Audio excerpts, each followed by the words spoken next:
lead the fight to show the highest level of tolerance and acceptance of different people, different cultures, different religions, different values. Because collectively, we're all Houston if we work together. Why is that important? Because diversity works only if we respect and understand each other. If we have an underlying hostility, an underlying fear, an underlying feeling of superiority to our neighbors, invariably it will creep into the policy decisions that we make as leaders. Invariably it will creep into the business decisions that we make as neighbors.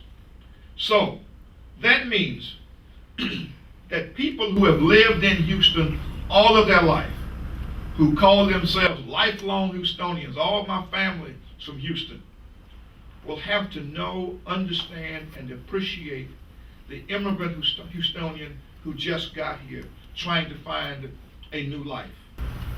Conversely, those new arrivals to Houston have to understand that a part of accepting the honor of being a Houstonian is that you can't live in your cocoon. You are part and parcel of Houston. And what happens on this side of town affects people on that side of town. And conversely, what happens over there affects you. We're all one. We have to be integrated and work together. There is no blueprint for a mayor to work that out. It has to be from your heart, and it has to be what you do. So I started with my granddaughter Zoella. One of the things that I appreciate about my granddaughter is that she represents, I think, the new America. And she's a part of my family. And I think that the older folks in my family, like me, have to exhibit in every way possible leadership toward this new Houston, this new America, this new world. I have some, thank you. And so I am pleased to say that managing, handling, promoting, fostering great relations among Houstonians will be just as important to me as fixing potholes and as making sure that our fire department is adequately equipped, because it's all a part of making this city what it is great. Now, last couple of things, and then I'd like to take some questions if time permits. First, I want to say that we've got some good candidates in this race. And I think Houston is blessed in that respect. I want to tell you that I want your vote, I want your support, because I think I am uniquely qualified to lead this city. You heard a little bit about my background. I didn't come to Houston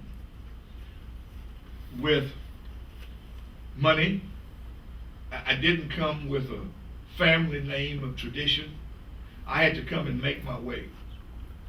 Sometimes it was very hard for me.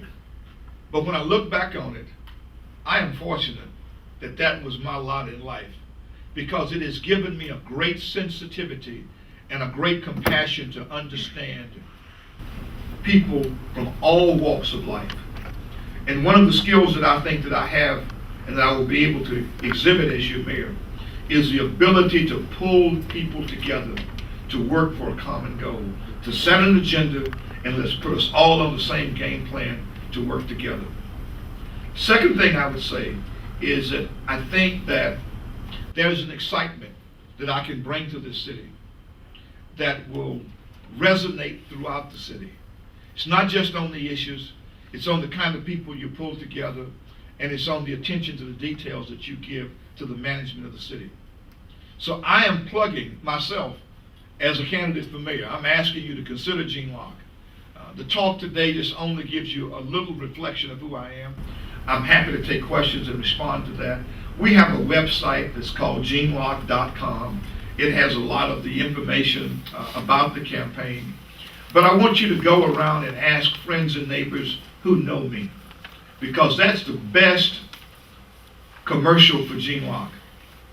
Go around and ask, who is this guy? What's his character? What's his integrity? What's his energy level? What's his work ethic?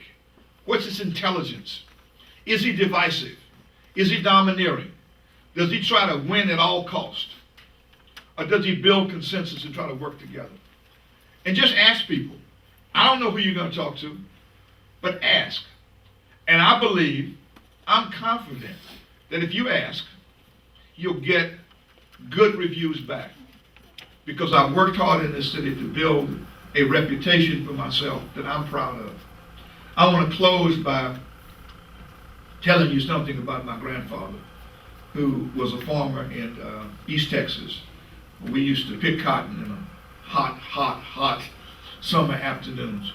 And my grandfather would always tell us, no matter how high in life you go, don't gloat, don't brag. No matter how low in life you go, don't whine, don't complain. Be yourself and do what God has given you the talent to do. If I'm elected your mayor, I won't whine, I won't brag. I'll get about the business of the city of Houston, and I'll do the job well. Thank you very much.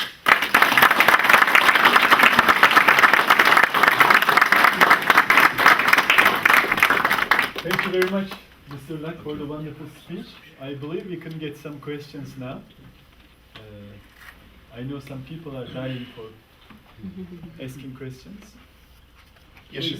What do you see as the feasibility long-term for rail in Houston that reaches out to the various large residential centers, but can bring the people to the various Houston business centers, because they're spread out quite a bit over the city? You know, that's typically called commuter rail, and I support and endorse commuter rail. And what we're talking about now is how can we get people from major residential areas into Houston efficiently and effectively, particularly into the work centers and into the centers of commerce.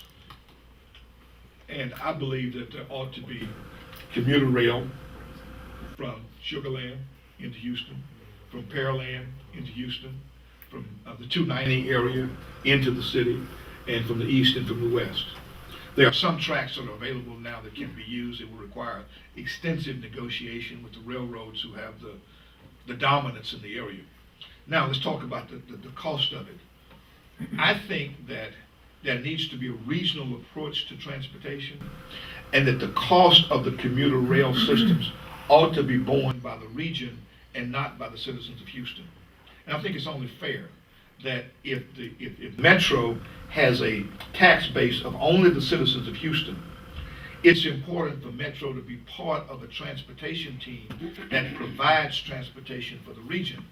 But that regional transportation ought to be paid for by everybody in the region, because everybody in the region will benefit from it.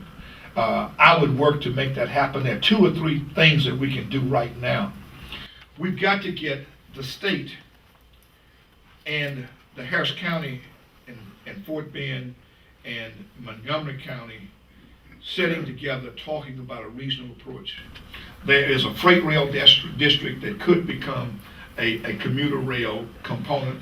It requires the counties to work together. Right now, Metro has some local government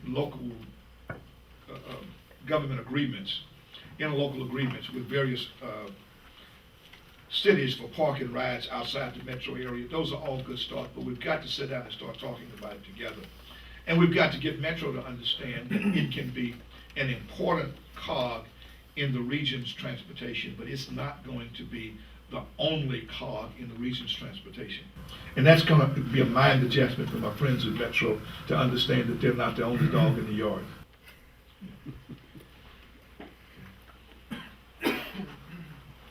Dr. Aslan Doğan has one question. Yes. Considering the crime issue, we've heard that the police department are doing their best with their limited resources. So do you foresee any other measures that would not require additional big investments of money in trying to reduce the crime? A couple of things, yes. I mentioned equipping our police with the best informational technology there are some things that we can do now. And let me start off by saying, it's not going to be my style to try to police the Houston Police Department. That's why you hire a police chief.